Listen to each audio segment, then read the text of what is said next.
madaxweynaha jamhuuriyadda federaalka soomaaliya mudane maxamed cabdulaahi farmaajo iyo wafdi ballaaran uu hogaaminaya inay ka mid yihiin ra-iisul wasaaraha xukuumaddiisa mudane xasan cali khayre, guddoomiyaha golaha shacabka mudane maxamed mursal sheekh cabdiraxmaan, wasiirka arrimaha gudaha dowladda federaalka mudane cabdi maxamed sabriye,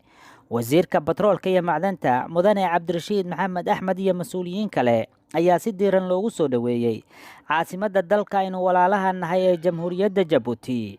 garoonka diyaaradaha jabuuti waxaa wafdiga madaxweynaha ku qaabilay ra-iisul wasaaraha dalka jabuuti mudane cabdiqaadir kaamil maxamed,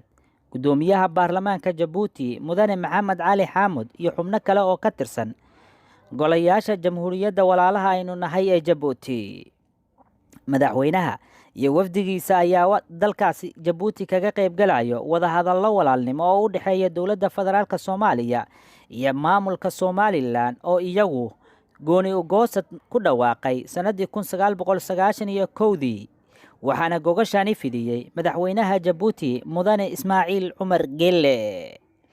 dowladda federaalka soomaaliya waxaa ka go-an in xal waaro oo midho dhala laga gaaro tabashooyinka walaalaheen somalilan, lana xaqiijiyo mabaadi'da jamhuuriyadda federaalka soomaaliya ee ku dhisan tala wadaag, is-ogolaanshiyo, cadaalad, wadajir iyo isku duubni. sidaasi waxaa lagu yidhi qoraal ka soo baxay xarunta madaxtooyada villa soomaaliya oo goor dhowood lagu shaaciyey baraha bulshada.